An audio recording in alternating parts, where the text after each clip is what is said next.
اللهم صل وسلم على سيدنا محمد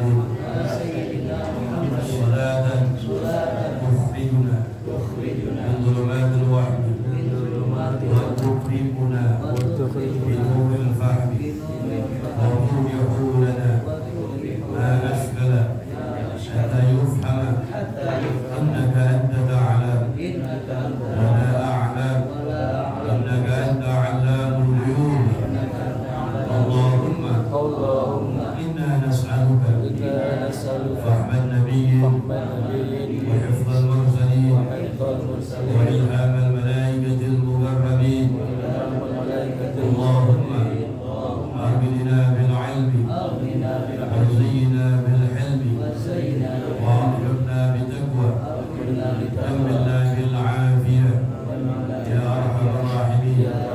وصلى الله على سيدنا محمد وعلى آله وصحبه وسلم. بسم الله الرحمن الرحيم.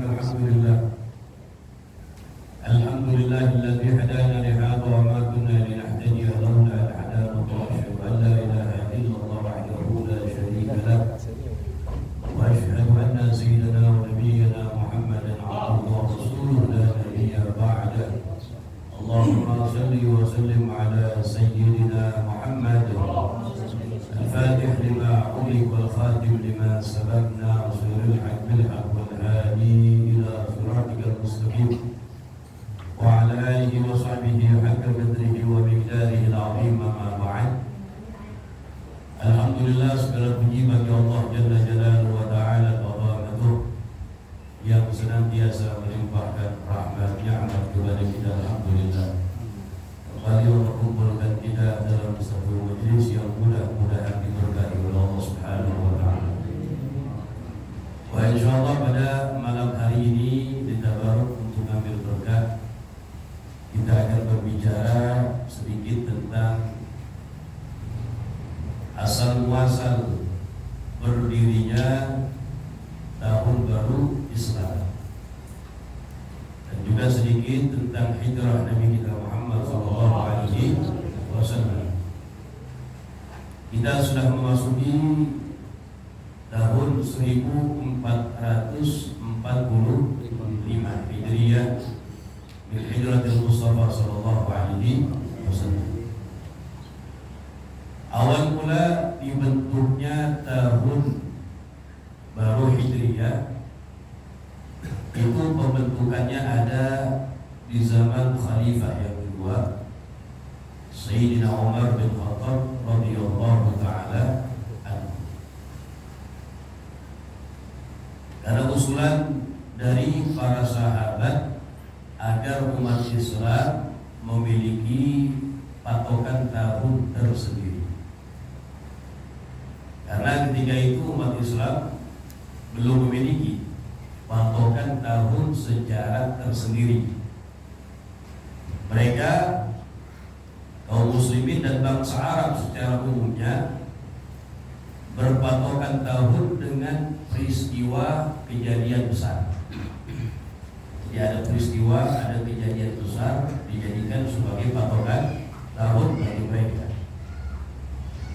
Sebagai contoh, ada satu peristiwa besar, yaitu penyerangan oleh Abraha dan pasukan gajahnya yang akan menghancurkan Ka'bah. Yang mana itu tahun dikenal dengan Amul Fil, tahun gajah. Sebagaimana itu peristiwa juga diabadikan oleh Allah dalam Al-Quran, dalam surah Al-Fil. Allah binasakan mereka semua dengan mengirimkan tentaranya berupa burung ababil, tarbihim bihijaratin,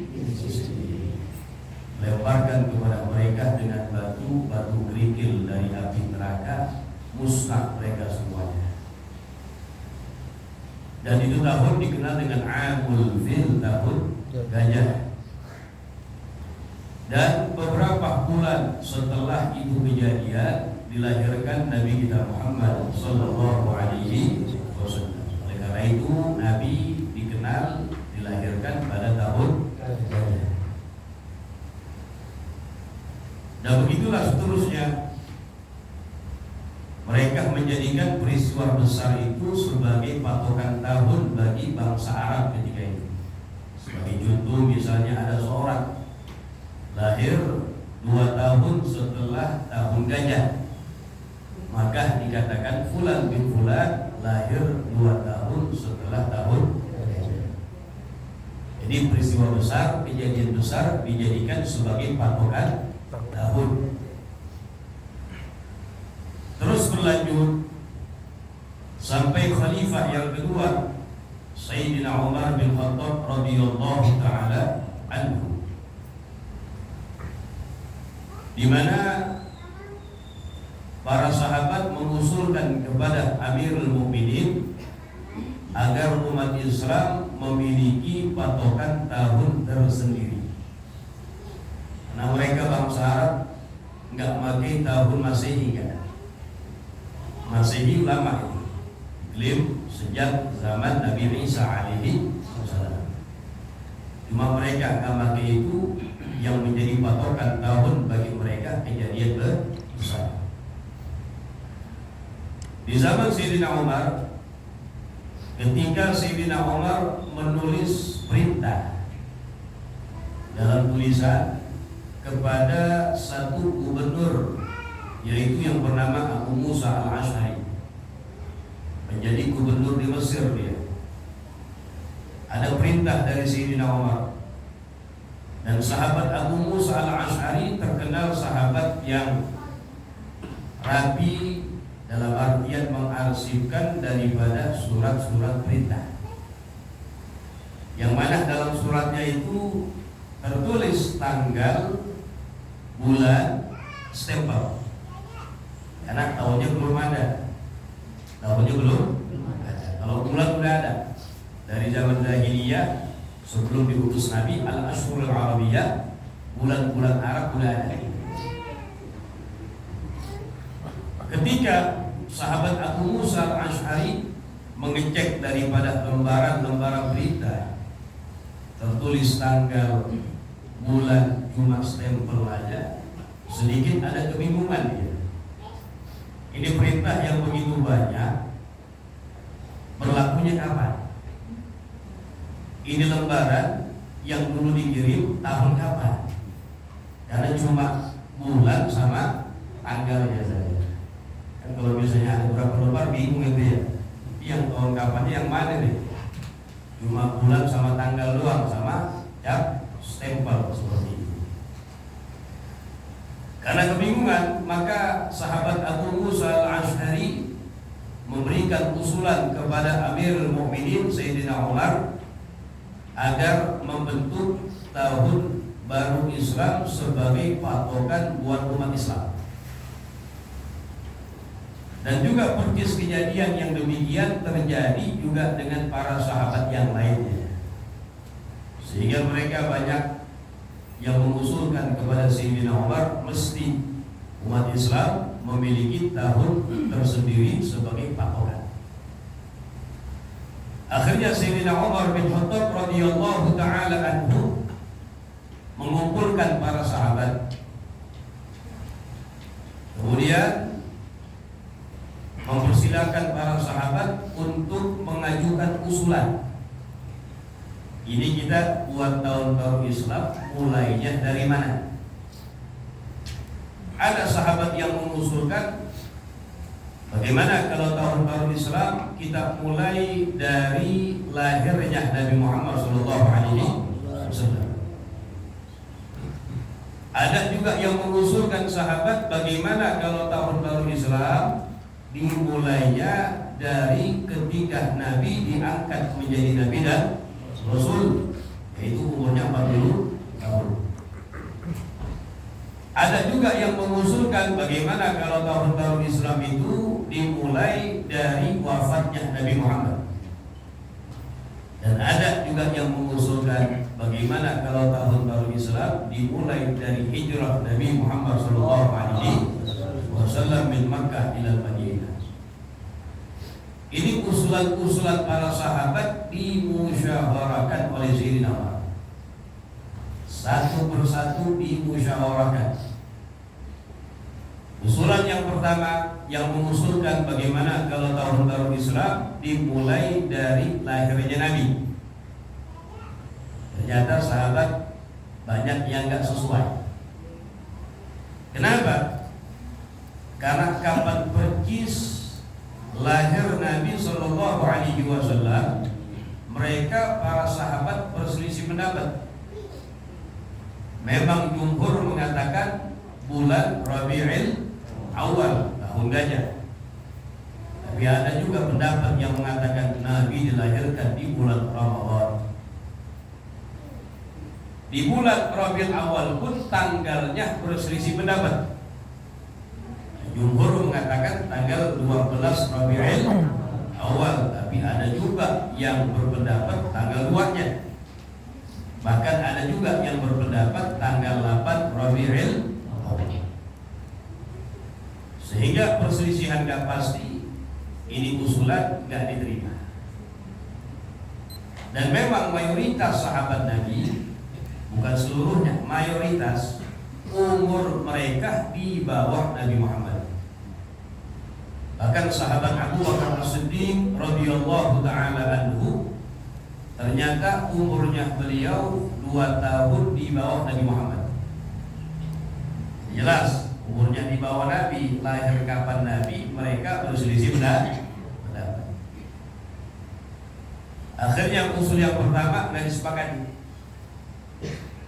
Beranjak ke usul yang kedua, yang mengusulkan bagaimana kalau tahun baru Islam dimulai dari min bi'tsatihi, ketika Nabi diangkat menjadi Nabi dan Rasul.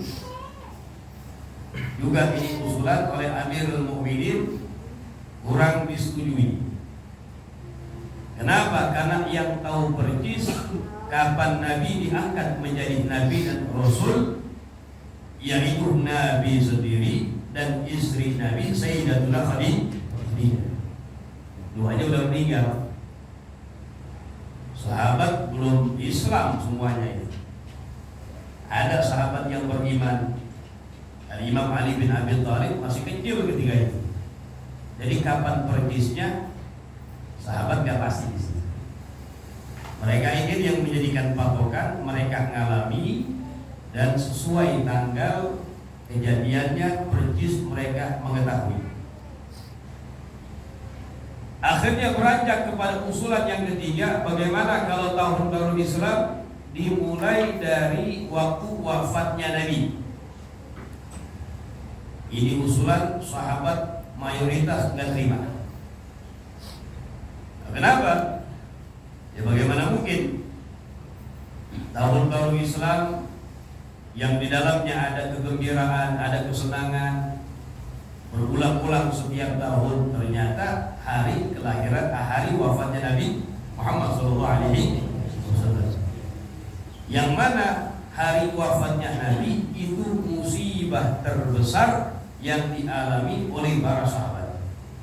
Jadi waktu meninggal Nabi itu musibah terbesar, sangat terpukul para sahabat Nabi SAW.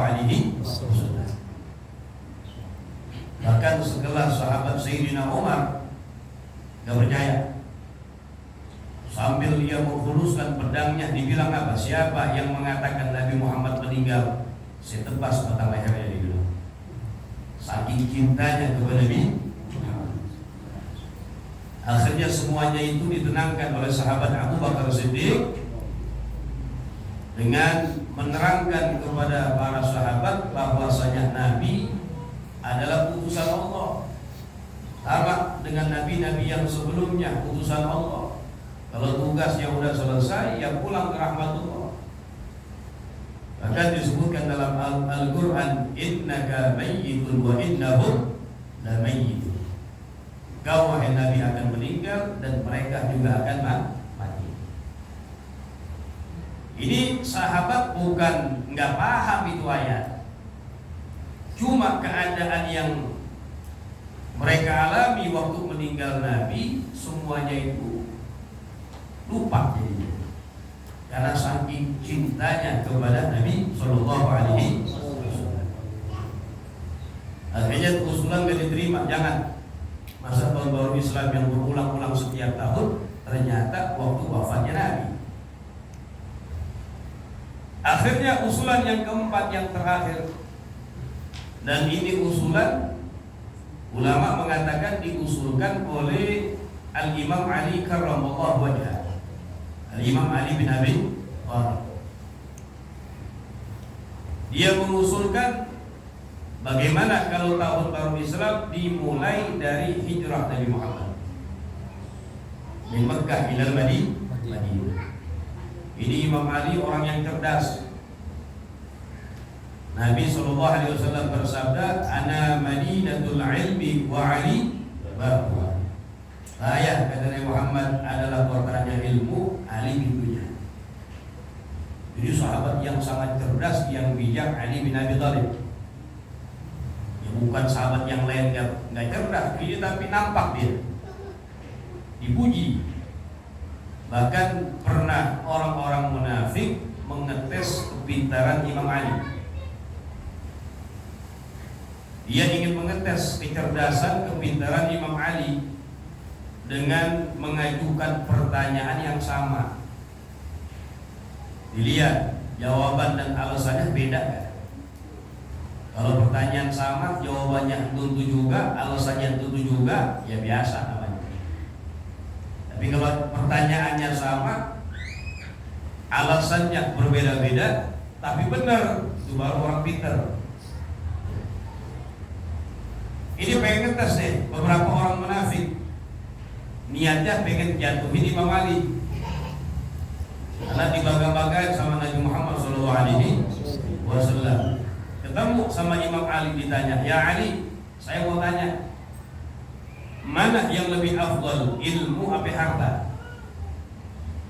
Dijawab sama Imam Ali, "Al-ilmu khairu minal mal." Ilmu lebih baik daripada harta. Kenapa dibilang? Dibilang al-ilmu yahrusu wa anta tahrusul mal. Ilmu yang jaga kamu. Sebab punya ilmu, oh ini haram, kita tinggalin. Sebab ada ilmu, oh ini anjuran, kita kerjakan. Cara ibadah juga jadi benar. Tapi kalau harta kita yang jagain. Ibu-ibu punya duitnya, dijagain, betul. Taruh celengan, taruh bantal, taruh lemari, dijagain. Kalau ilmu yang jagain gitu. Jadi ilmu lebih baik daripada harta. Ya, paling enak dua-duanya dah ya. Nanya lagi yang lain, "Wahai Ali, saya mau tanya, mana yang lebih utama, ilmu apa harta?" Dibilang ilmu lebih afdal. Oh, alasannya apa? Al-ilmu yazku bil infaq wal mal tunqisuhu nafar. Dijawab dengan alasan yang beda. Ilmu kalau diinfakkan bertambah, tapi kalau harta diinfakkan, dikeluarkan, berkurang. Ilmunya orang misalnya disalurkan.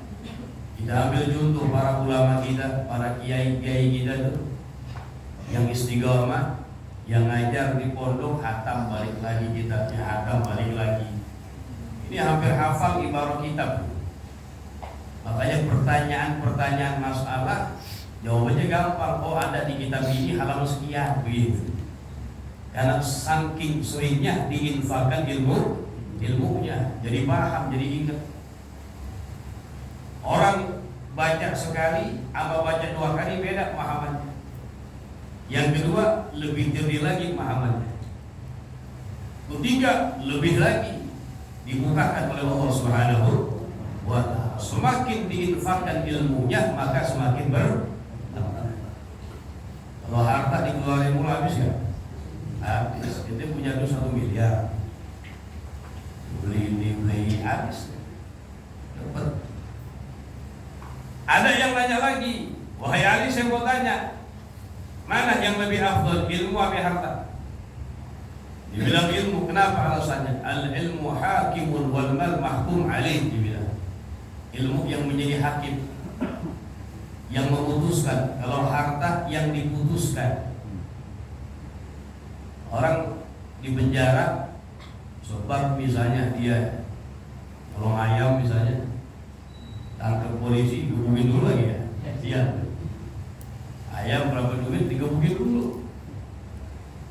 Ya adilin sama pengadilan, hakim mutusin di fulan di penjara setahun.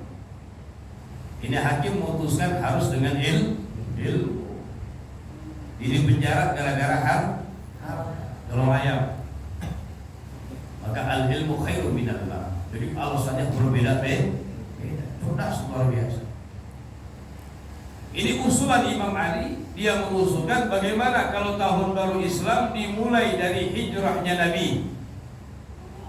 Karena hijrahnya Nabi itu awal mulai kebangkitan agama Islam. Di Mekah masih banyak penindasan, intimidasi. Sahabat banyak yang disiksa. Ketika hijrah ke kota Madinah, mulai awal kebangkitan umat Islam. Dan waktu hijrahnya Nabi, mereka para sahabat mayoritas ngalamin, tahu sejarahnya, nggak ada yang berselisih pendapat di situ. Kapan waktunya, kejadiannya gimana, sepakat.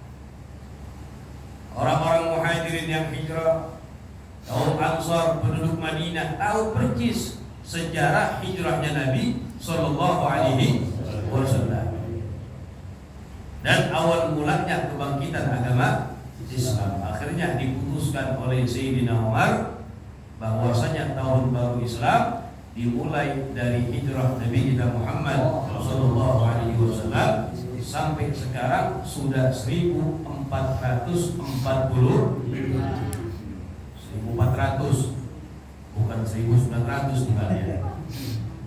Kalau 1945 apa tuh? Hari kemerdekaan beda ya. Di sini timbul pertanyaan. Tahun baru Islam bulannya dimulai dari bulan apa? Muharram. Sekarang bulan apa? Muharram. Sedangkan hijrahnya Nabi sampai kota Madinah bulan Rabiul Awal. Keluar dari Mekah akhir-akhir bulan Safar sampai ke kota Madinah percis tanggal 12 Rabiul Awal hari Senin.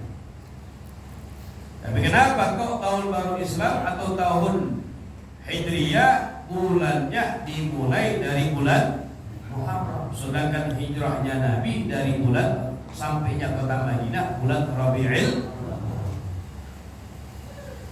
Di sini diputuskan oleh Amirul Mukminin Sayyidina Umar bulannya dari bulan Muharram karena Rasulullah di bulan Muharram sudah ada niatan rencana hijrah. Nabi Muhammad di bulan Muharram sudah ada niatan rencana buat hijrah. Maka Nabi mengatakan kepada para sahabat, Innallaha qad ja'ala lakum daran wa ikhwanan ta'manuna biha. Sesungguhnya Allah telah menjadikan buat kalian tempat tinggal saudara yang kalian aman di sana, yaitu kota Madinah. Cuma kenapa Nabi kagak hijrah di bulan Muharram? Ulama bilang niat Nabi, kepengenan Nabi hijrah di bulan Muharram, ternyata beritanya bocor sampai ke orang-orang kafir Quraisy, sehingga Nabi nahan diri deh.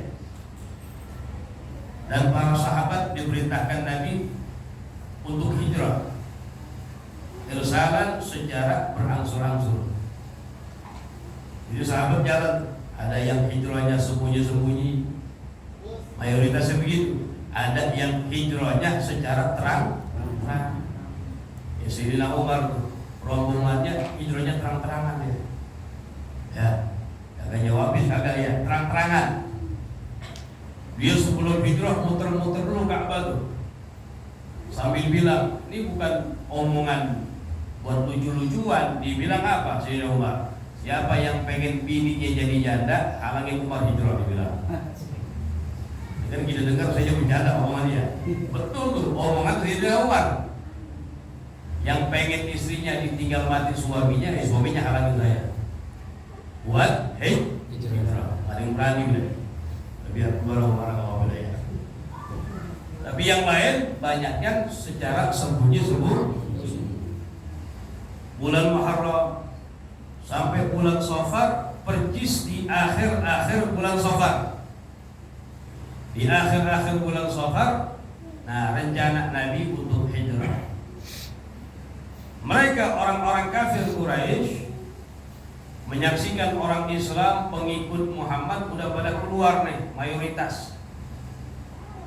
Karena dikatakan ahli sejarah yang hanya tinggal di kota Mekah tersisa dari umat Islam hanya Nabi Muhammad, sahabat Ali bin Abi Thalib, sahabat Abu Bakar Siddiq dan keluarganya, dan sahabat-sahabat yang terkena fitnah, yang dipenjara, yang disiksa. Selebihnya udah pada keluar, menunjukkan Nabi kita Muhammad seorang pemimpin yang sejati, pemberani. Jadi rakyatnya dulu, umatnya dulu, biar aman di belakangan. Jadi yang ada di kota Mekah cuma beberapa orang aja umat Islam.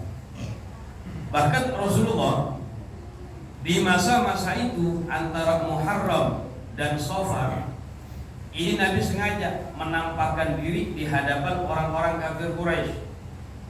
Tujuannya untuk mensiasati mereka. Oh, Muhammad masih ada di Mekah, tapi sahabat sebagian dulu. Ini orang kafir Quraisy ketika menyaksikan umat Islam udah banyak yang keluar, mereka mengadakan pertemuan rapat. Sekarang lagi rapat musim ya, RT segala macam ya. Rapatnya di mana? Di Darun Nadwa namanya. Darun Nadwa satu tempat. Kalau orang-orang Quraisy melakukan pertemuan, pembesar-pembesar ada di Darun Nadwa. Kalau kita belum MPR begitu deh. Rapat mereka. Ini bagaimana nih? Pengikutnya Muhammad udah pada keluar. Jangan sampai dia Muhammad keluar. Ini kita perbuat apa nih? Dia bilang. Akhirnya ada seorang iblis nyaruh jadi Syekh Najd, ikut rapat bersama mereka, ngasih usulan. Ini iblis bilang, ayuhal Quraisy, dibilang, kalian utus pemuda-pemuda kalian, perwakilan dari setiap suku, ngirim pemuda-pemuda untuk ini malam kepung rumahnya Muhammad, bunuh di situ. Rencana jahat daripada iblis. Usulannya begitu. Akhirnya usulannya iblis yang nyaruh jadi orang tua tuh disepakati oleh orang Quraisy, orang kafir Quraisy. Rencana malam dah pengen mendatangi rumah Nabi, dikepung dan ingin melakukan pembunuhan di situ. Jadi setiap suku dari bangsa Quraisy ada perwakilan.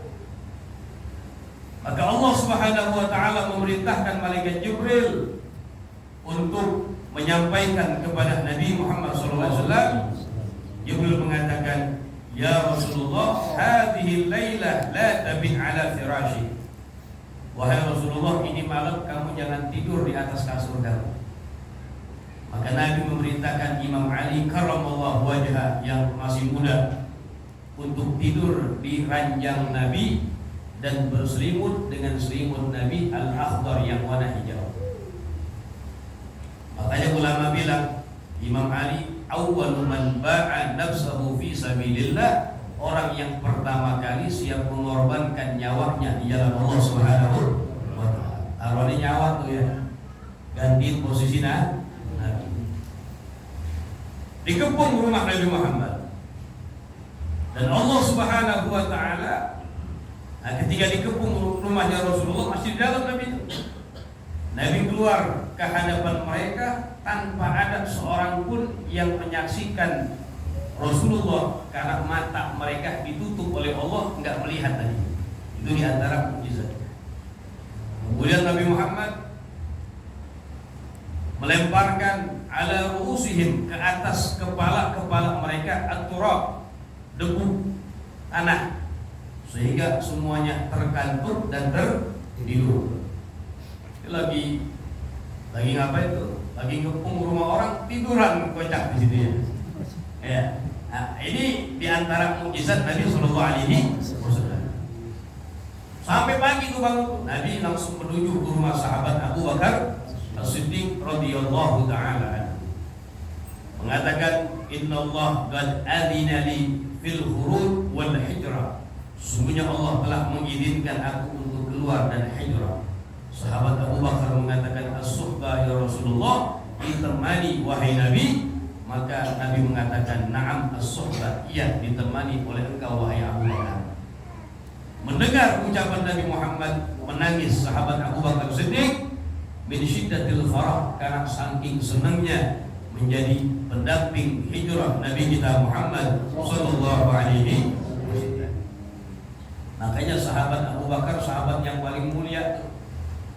Dari tingkat afdaliyah, sahabat yang paling afdal tartibnya tartib khulafa ar-rasyidin. Yang pertama sahabat Abu Bakar As-Siddiq. Bahkan satu-satunya sahabat yang kesahabatannya dia kepada Nabi dinaskan dalam Al-Quran. Jadi satu-satunya sahabat yang kesahabatannya dia dengan Nabi binasil Quran dengan nas Al-Quran. Idh yaqulu li sahibihi la tahzan innallaha ma'ana. Ketika Nabi bersama sahabat Abu Bakar Siddiq berada di Ghafur 3 hari 3 malam untuk mengecoh kejaran orang-orang kafir Quraisy. Ya turun ayat Al-Quran, idh yaqulu sahibihi la tahzan innallaha ma'ana. Nabi berucap li sahibihi kepada kawannya. Ini kawannya siapa maksudnya di situ? Yang berada di Ghafur. Siapa kawannya? Sahabat Abu Bakar. Sepakat ahli tafsir mengatakan yang dimaksud dengan kawan Nabi di situ adalah sahabat Abu Bakar. La tahzan, jangan kamu sedih. Innallaha ma'ana, sesungguhnya Allah bersama kami gitu. Allah bersama kita. Jangan sedih. Makanya ulama ahli sunnah mengatakan kalau ada orang menafikan kesahabatan Abu Bakar kepada Nabi Muhammad, maka hukumnya kufur, dia keluar dari agama Islam. Kenapa? Karena mengingkari Al-Quran. Karena kesahabatannya dengan nas Al-Quran berbeda dengan sahabat yang lain. Kalau sahabat yang lain gak sampai batas kufur, cuma fasik aja. Kalau sampai menafikan kesahabatan sahabat yang lain selain Abu Bakar Siddiq, maka hukumnya dosa besar aja, fasik dia. Tapi nggak sampai kepada batas kufur. Dan ini juga sebagai dalil bahwasanya sahabat Abu Bakar Siddiq nanti menjadi seorang sahabat yang akan menjadi pemimpin umat Islam setelah meninggalnya Nabi Sallallahu Alaihi Wasallam. Sebagai isyarat juga dikuatkan dengan riwayat yang lain, isyarat yang menunjukkan sahabat Abu Bakar akan menjadi orang yang menggantikan Nabi Sallallahu Alaihi Wasallam, yang menjadi pemimpin umat Islam setelah Nabi Muhammad. Ada satu riwayat ketika Nabi sakit keras Rasulullah, Nabi gak bisa imamin sahabat. Nabi bilang apa? Muru Aba Bakrin falyusalli bin nas. Kata Nabi perintahkan sahabat Abu Bakar agar jadi imam. Berkali-kali Nabi bilang begitu. Sayyidatuna Aisyah, istri Nabi, yang tidak lain dan tidak bukan putri sahabat Abu Bakar As-Siddiq. Rasulullah, jangan Abu Bakar dah, dibilang. Ya ayah saya ini kalau sholatnya nangis, suaranya pelan, takut makmum gak kedengeran gitu. Tetap Nabi bilang apa? Muru Aba Bakrin falyusalli bin nas. Perintahkan Abu Bakar untuk jadi imam. Ini sebagai isyarat bahwasanya yang akan menjadi pemimpin umat Islam setelah meninggalnya Nabi, sahabat Abu Bakar Siddiq. Jadi banyak. Jadi kemuliaannya luar biasa. Kemudian Nabi keluar bersama sahabat Abu Bakar Siddiq menuju ke Ghafur. Nggak ada yang tahu tuh keluarnya Nabi kecuali Imam Ali bin Abi Thalib dan keluarga besar sahabat Abu Bakar Siddiq. Ini sahabat Abu Bakar telah menugaskan anak-anaknya. Jadi semua keluarganya berperan. Anaknya yang laki yang namanya Abdullah bin Abu Bakar Siddiq ditugaskan untuk ayyatasamma, untuk menyimak, mendengarkan ucapan-ucapan orang-orang kafir Quraisy tentang Nabi dan tentang ayatnya. Kabarin. Kemudian budaknya dia yang bernama Amir bin Fahira, hamba sahayanya, ditugaskan untuk mengembala kambing di siang hari dekat-dekat Gua Thur. Kalau malam entar perah susunya bawain ke situ. Anak perempuannya yang bernama Asma binti Abu Bakar juga ditugaskan untuk membawakan makanan kepada ayahnya dan kepada Nabi. Jadi keluarganya semua ikut berperan dalam membantu hijrahnya Nabi Shallallahu Alaihi Wasallam. Beliau juga menyewakan satu penunjuk jalan yang bernama Abdullah bin Ariga. Jadi Nabi Muhammad keluar dari kota Mekah menuju Gua Thur itu di akhir-akhir bulan Safar, bermalam 3 hari 3 malam di Gua Thur. Di awal-awal bulan Rabiul Awal keluar menuju Madinah sampai tanggal 12 Rabiul Awal. Jadi sampai kota Madinah tanggal 12 Rabiul Awal. Jadi perjalanan kurang lebih 14 hari di situ. Jadi perjalanan yang luar biasa. Dan ahli sejarah mengatakan Nabi hijrah ke kota Madinah tidak lewat jalan yang biasa dijalani orang, tapi ala thariqi sawahil, lewat jalur perpantaian sana. Jalur yang jarang dilewati oleh orang, dengan tujuan biar enggak dikejar sama orang kafir. Jadi sampai ke kota Madinah pada hari Senin tanggal 12 Rabiul Awal. Nah, makanya hari Senin itu hari yang berkah. Riwayat Abdullah bin Abbas mengatakan Yaumul Isnin Yaumul Mubarak. Hari Senin hari yang berkah. Banyak kejadian penting yang terjadi kepada Nabi kita Muhammad sallallahu alaihi wasallam. Yang pertama, wulidan Nabi Yaumul Isnin. Nabi dilahirkan pada hari Senin. Yang kedua, Nabi diangkat menjadi nabi dan rasul pada hari Senin. Wa kharaja muhajiran min Makkah ila Madinah yaumul Isnin. Nabi hijrah keluar dari kota Makkah menuju Madinah hari Senin. Yang keempat, wa qadimal Madinata yaumul Isnin. Nabi sampai kota Madinah hari Senin juga. Wa tufiya yaumul Isnin. Yang kelima, Nabi wafat pada hari Senin. Yang keenam, wa rafa'a al-hajar al-aswad yaumal Isnin. Nabi mengangkat hajar aswad, diletakkan ke tempatnya oleh Rasulullah itu juga pada hari Senin. Ini peristiwa pengangkatan hajar aswad, Nabi letakkan ke tempatnya, terjadi ketika umur beliau 30-an lebih. 30-an lah, ada mengatakan 35 umur Nabi Muhammad. Itu belum diangkat menjadi nabi dan rasul, masih seorang pemuda yang diidolakan oleh bangsa Quraisy, bahkan dijuluki Al-Amin. Ini kejadiannya terjadi banjir besar di kota Mekah sampai menghancurkan bangunan Ka'bah. Hancur. Akhirnya orang-orang Quraisy mereka kembali membangun Ka'bah karena udah hancur, dibangun dari ulang dari awal, tapi fondasinya tetap sama. Ya, selesai pembangunan Ka'bah, tinggal terakhir yaitu peletakan hajar aswad, diletakkan ke tempatnya. Ini para pembesar Quraisy berebut. Setiap suku merasa sukunya yang paling berhak. Ini berhari-hari nih, tinggal peletakan doang nih ya, tinggal naruh hajar aswad ke tempatnya. Merasa kepala sukunya dia yang paling berhak. berhari-hari keributan, nggak ada titik temu, bahkan sampai hampir terjadi pertumpahan darah sesama bangsa Quraisy. Kemudian ada seorang di antara mereka yang ngusulin, udah begini aja deh, ini nggak ada titik temunya deh. Setiap kepala suku merasa dia yang paling berhak. Udah kita serahin aja sama orang deh. Pertanyaannya orangnya siapa? Gini aja dia bilang, ada pintu di sana, di ujung ada pintu. Kita lihat orang yang pertama kali masuk melalui itu pintu, kita serahkan dia yang meletakkan hajar.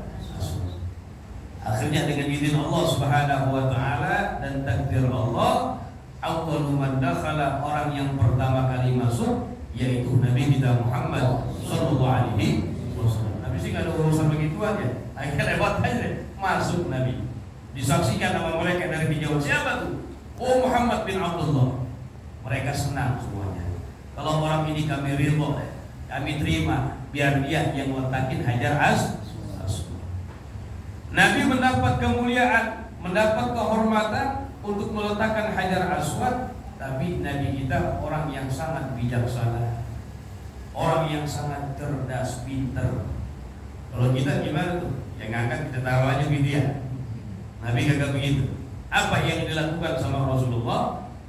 Nabi menggelar surbannya. Surbannya digelar. Hajar aswad diletakkan di atas surbannya.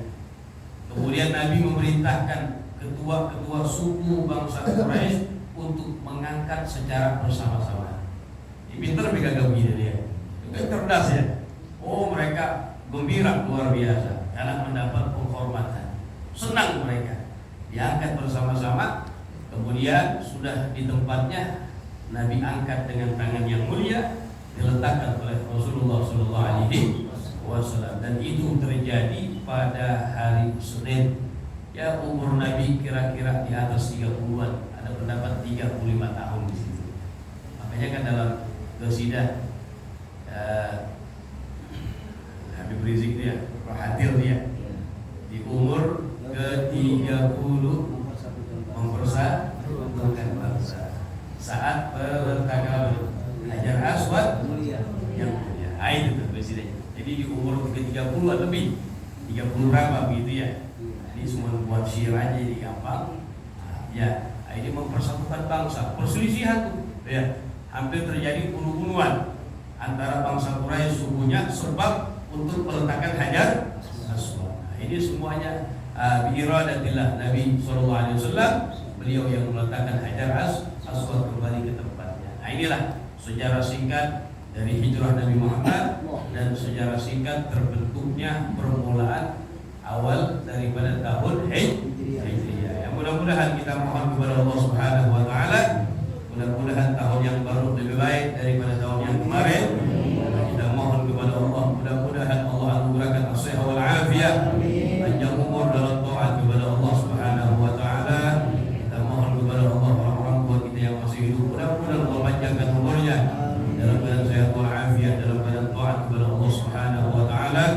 Bagi mereka yang telah meninggal dunia, kita mohon kepada Allah, mudah-mudahan segala dosa-dosanya diampuni oleh Allah Subhanahu wa taala, diangkat derajatnya oleh Allah Subhanahu wa taala, kuburannya dijadikan raudhah min riyadil jannah. Ala hadhihi niyyah wa min kulli niyatin salihah wa kama wa aslafuna salihun wa ila hadratin Nabi Muhammad sallallahu alaihi wasallam bi sirril Fatihah.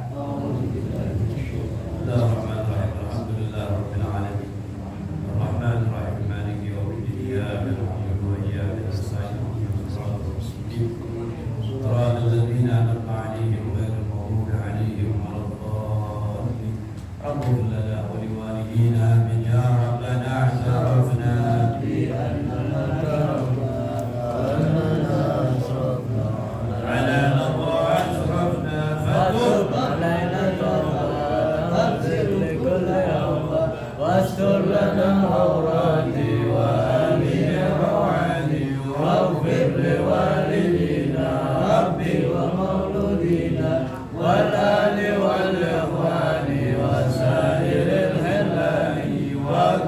سر المحبة أو جيرة وصحبة والوصل بك أجمع آمين يا ربي أسمع فضلا وجودا منا لا باكتساب منا بالمصطفى رسولي أحظى بكل سوري صلى وسلم ربي عليه أن ترحم بي وآله وصحبه ذلك صحبي والحمد لله بالبدر والتناهي وعلى محمد النبي وعلى